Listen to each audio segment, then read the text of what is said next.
আমাকে বলে তোমাকে দিয়ে আমি ইনকাম করব, তোমাকে দিয়ে ব্যবসা করব। আমি অবাক হইলাম, কিছু কিছু অবাক হয়ে গেলাম যে কি আমার জামাই আমাকে দিয়ে কি করব, অভাবের সংসার।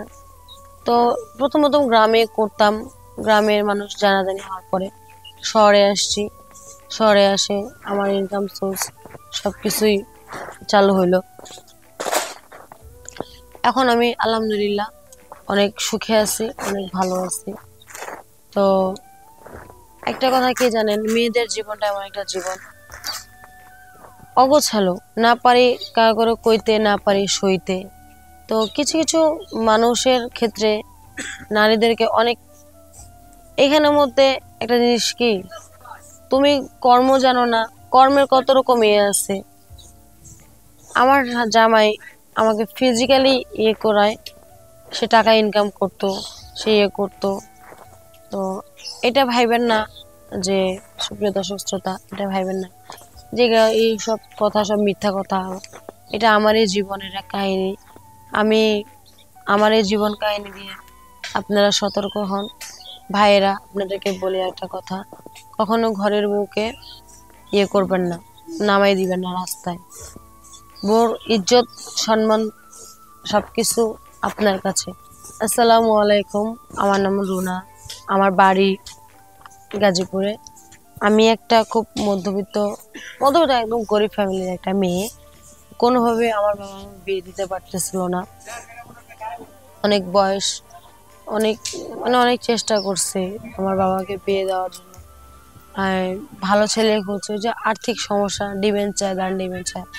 যার কারণ হচ্ছে আমার মা অনেক কান্নাকাটি করতো, আমাকে নিয়ে অনেক টেনশন করতো, অনেক ইয়ে করতো যে কিভাবে মেয়েকে বিদায় দিব, কিভাবে মেয়েকে বিয়ে দিব। তো অনেক বয়স হলো, একজন বিবাহিত, ওরা অনেক বয়স হলো, এক পর্যায়ে আমার প্রায় 30-35 পার হয়ে গেছে। তখন কোনো ভালো ছেলে আর আমাকে বিয়ে করতে চায় না। পরে এরকম করতে করতে অনেকদিন চলে যায়। পরে এক বিবাহিত পুরুষের সাথে আমার বাবা মা বিয়ে ঠিক করে। পরে আমি বাধ্য হই, বিয়ে করতে বাধ্য হই। কারণ হচ্ছে দেখা যাচ্ছে, যেহেতু বিয়ে সাথে দিতে পারতেছে না আমার বাবা আমাকে, তাহলে অবশ্যই তার সাথে হয়তো বা আমি সুখী হব। এখানে এক ছিলাম তো সারা জীবনে এক অভাবের সংসার, নুনন্ত পান্তা। এখানে দেখে আরেক অভাবের সংসার, পুরো জীবনটাই শেষ। এরকম করে এই যে একবেলা খেতাম, দুবেলা না খেয়ে থাকতাম, অনেক কষ্ট করে দিন বিয়ের যাপন করতাম। পরে এরকম করে যাইতে যাইতে 2 মাস প্রায় চলে গেল। তো আমার জামাই তার একটা বন্ধুর কাছ থেকে টাকা ধার নেয়। ধার নেওয়ার পর সে টাকা দিতে পারে না। পরে বন্ধুকে নিয়ে আসে, সে বলে যে অনেক টাকা পয়সা চায়, বাট আমার হাজবেন্ডের দেওয়ার মতন ক্ষমতা ছিল না, সে অনেক গরিব। এই যে আপনাদেরকে একটা কথাই বললাম যে এক অভাবের সংসার থেকে ছুটে আসে আরেক অভাবের সংসারে আমি পা দিছি। যাই হোক, সবকিছু মিলায় আমার বন্ধু, তার জামাইয়ের বন্ধু সাথে আমাকে রুমে ছেড়ে দিয়ে আমার জামাই চলে যায়। পরে ওর থেকে টাকা নেই, টাকা শোধ হয়ে যায়। পরে আমার জামাই আমাকে বলে তোমাকে দিয়ে আমি ইনকাম করব, তোমাকে দিয়ে ব্যবসা করব। আমি অবাক হইলাম, কিছু কিছু অবাক হয়ে গেলাম যে কি আমার জামাই আমাকে দিয়ে কি করব, অভাবের সংসার। তো প্রথম প্রথম গ্রামে করতাম, গ্রামের মানুষ জানাজানি হওয়ার পরে শহরে আসছি।